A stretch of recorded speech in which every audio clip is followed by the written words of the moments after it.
ঘরের উঠানে রাখা ছেলের লাশের সামনে আহাজারি করছিলেন রেনু বেগম, তার বড় ছেলে লিটন মিয়া।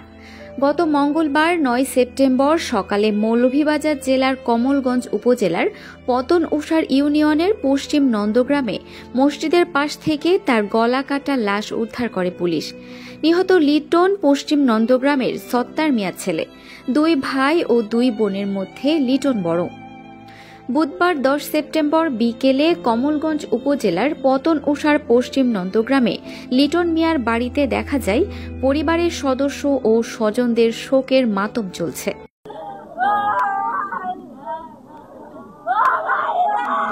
বারবার মূর্ছা যাচ্ছিলেন তার মা রেনু বেগম। লিটন মিয়ার লাশের পাশে বসে তার বোনের আহাজারিতে এ সময় এক হৃদয় বিদারক দৃশ্যের অবতারণা হয়।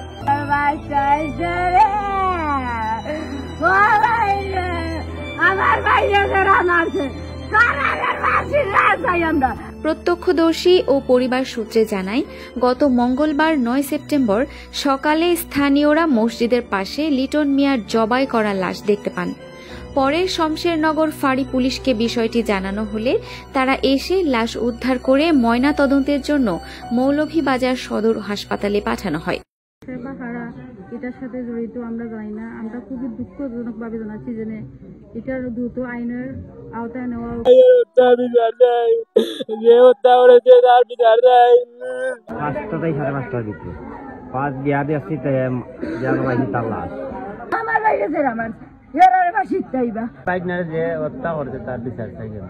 তবে কি কারণে হত্যা করা হয়েছে এ বিষয়ে জানা যায়নি।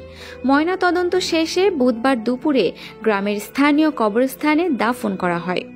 অভিযুক্তরা এখনো আসেনি, অভিযোগ না আমাদের এদিকে নিহতের পরিবার থানায় এখনো কোনো অভিযোগ দায়ের করেনি। তদন্ত চলছে বলে মুঠোফোনে জানান কমলগঞ্জ থানার ভারপ্রাপ্ত কর্মকর্তা। আরেফিন ফারহা, মৌলভীবাজার টিভি।